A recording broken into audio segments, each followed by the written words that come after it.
Good morning dear students.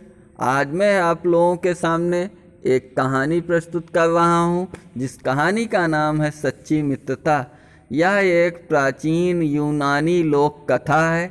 इस पाठ में लेखक ने पिथियस और दामन, एक व्यक्ति था पिथियस, दूसरा व्यक्ति था दामन, दोनों की सच्ची मित्रता का वर्णन किया है। आओ अपने मित्र के लिए अपनी जान न्यौछावर करने वाले दो मित्रों की कहानी को आगे पढ़ते हैं। यूनान की सभ्यता काफ़ी पुरानी है। यूनान एक देश, यूनान मिस्र जैसे देश हैं जहाँ की सभ्यता बहुत पुरानी है, जो यूरोप के देश कहे जाते हैं। यूरोप के देशों में यहीं से ज्ञान माना जाता है। यूरोप, जहाँ Britain, France, Germany, Japan type के जो देश यूरोप में आते हैं, विकसित देश आते हैं, उन देशों में ज्ञान विज्ञान को फैलाने का कार्य यूनान ने किया। यूनान में प्लेटो, अरस्तु जैसे महान विद्वान पैदा हुए। एथेंस यूनान की राजधानी है। एथेंस शहर में दो मित्र रहते थे, एक का नाम पिथियस, दूसरे का नाम दामन। दोनों बहादुर और नेक दिल, अच्छे और सच्चे दिल व्यक्ति थे। किसी बात पर बादशाह दामन से नाराज हो जाते हैं। बादशाह मीन्स राजा, दामन से नाराज हो गए और दामन ने अपने बीवी बच्चों से मिलने के लिए एक दिन का समय मांगा। उसने कहा, मुझे अपने बीवी बच्चों से मिलने के लिए एक दिन का समय दे दीजिए, फिर आकर के मैं फांसी में लटक जाऊंगा। बादशाह बिना जमानत के उसे छोड़ना नहीं चाहते कि कोई जमानत डाल ले आओ, अगर तुम नहीं लौट के आए तो उस व्यक्ति को हम फांसी दे देंगे या उससे कुछ ना कुछ हर्जाना वसूलेंगे, ठीक है ना। तो जब यह समाचार पिथियस को मिला, उसके दोस्त पिथियस को मिलता है, तो वह दौड़ा हुआ आकर पिथियस ने दामन की जमानत दे दी। पिथियस ने दामन की जमानत दे दी और उसकी जगह स्वयं बंदी गृह में बंद हो गया। स्वयं उसकी जगह बंदी गृह कारावास में चला गया। उस समय ऐसा ही नियम था कि अगर जमानतदार को कारागार में रखा जाता था, दामन नियत समय पर लौट नहीं पाया, दामन को कोई दिक्कत हो गई, वह नियत समय जो फिक्स समय था कि एक दिन का समय या वो नहीं लौट पाया, इसलिए उस समय के कानून के अनुसार उस समय यह कानून था कि अगर वह जिसकी जमानत हुई है वो नियत समय पर नहीं लौटा तो जमानतदार को फांसी दे दिया जाएगा। कानून के अनुसार फांसी पर चढ़ने के लिए तैयार होना पड़ा।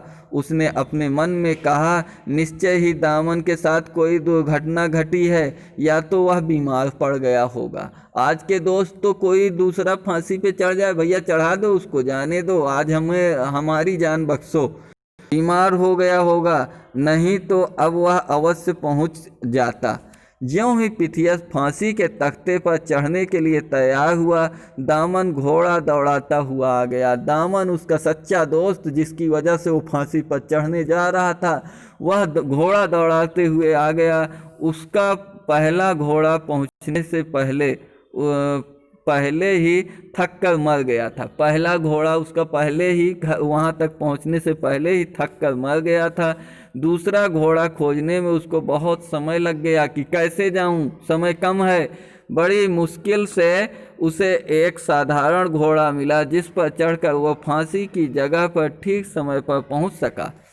दामन के वापस आ जाने पर पिथियस जरा भी खुश नहीं हुआ।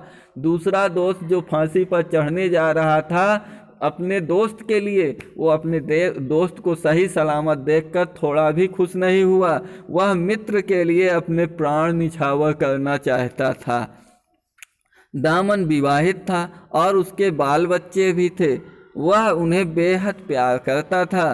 फिर जबकि पिथियस अविवाहित था। फांसी पर चढ़ने के लिए दोनों में तर्क वितर्क और लड़ने झगड़ने लगे दोनों कि मैं फांसी पर चढ़ूंगा, दूसरा कहता है मैं फांसी पर चढ़ूंगा। राजा ने मित्रता की ऐसी मिसाल पहले कभी नहीं देखी थी।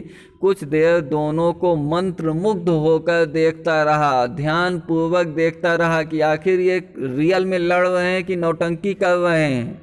अपने आसन से उतरकर उन दोनों के पास आया। कौन? राजा। अपने आसन से उतरकर उन दोनों के पास आया और बोला, मित्रता की ऐसी मिसाल आज से पहले मैंने कभी नहीं देखी न सुनी। आप दोनों में से किसी को मरना नहीं होगा। अब आप दोनों में से किसी को नहीं मरना, किसी को फांसी नहीं होगी। यदि आप दोनों चाहो तो मेरे दोस्त बन जाओ। राजा ने उन्हें दोस्त बना लिया। पिथियस और दामन ने बादशाह का हाथ चूमकर उनसे दोस्ती कर ली। पिथियस बहुत बहादुर था, उसकी वीरता की अनेक कहानियां थीं। इन दोनों मित्रों की दोस्ती से राजा की शक्ति बहुत बढ़ गई। दोनों से जब उसने मित्रता कर ली तो उसकी शक्ति बहुत बढ़ गई। राजा ने उनको अपने दरबार में ऊंचे से ऊंचा पद देना चाहा, लेकिन दोनों ने पद लेने से इनकार कर दिया, क्योंकि उनमें कोई लालच भाव था ही नहीं। उन्होंने विनम्रता से कहा, हम लोग मित्र ही बने रहें तो अच्छा होगा।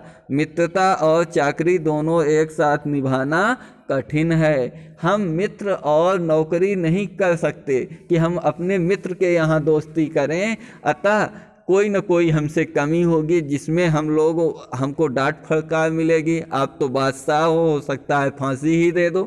तो क्या होगा, हमेशा अपने मित्र के साथ ऐसा व्यवहार रखना चाहिए कि उसको मित्रता सजा करके रखना चाहिए। हमें इस कहानी से यही शिक्षा मिलती है कि अगर दोस्त हो तो पिथियस और दामन जैसे हो।